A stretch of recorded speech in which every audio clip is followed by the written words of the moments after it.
सोलापूर ग्रामीण पोलीस यांनी अंमली पदार्थाविरोधी सर्वात मोठी कारवाई केली आहे। या कारवाईत तब्बल 4,28,27,635 रुपयांचा गांजा व अफूचा मुद्देमाल नष्ट करण्यात आला आहे। पोलीस अधीक्षक अतुल कुलकर्णी यांच्या मार्गदर्शनाखाली ही कारवाई करण्यात आली। भारत सरकार व पोलीस महासंचालक कार्यालयाच्या मार्गदर्शक सूचनांनुसार स्थापन करण्यात आलेल्या अंमली पदार्थ नाश समितीने जिल्ह्यातील विविध पोलीस ठाण्यांमध्ये दाखल 29 गुन्ह्यांचा आढावा घेतला।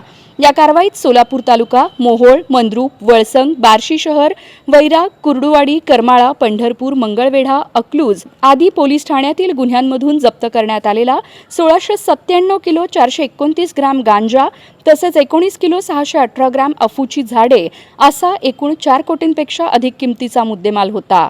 न्यायालयीन प्रक्रिया, इन्व्हेंटरी पंचनामा आणि न्याय सहाय्यक वैज्ञानिक प्रयोगशाळेचा अहवाल पूर्ण झाल्यानंतर या मुद्देमाल नष्ट करण्याची प्रक्रिया पार पडली। सोलापूर महानगरपालिका यांच्या भोगाव येथील कचरा डेपोतील इन्सिनरेटरमध्ये हा सर्व मुद्देमाल जाळून नष्ट करण्यात आला। या कारवाईत पोलीस अधिकारी, वैज्ञानिक सहाय्यक व राज्य उत्पादन शुल्क विभागाचे अधिकारी उपस्थित होते।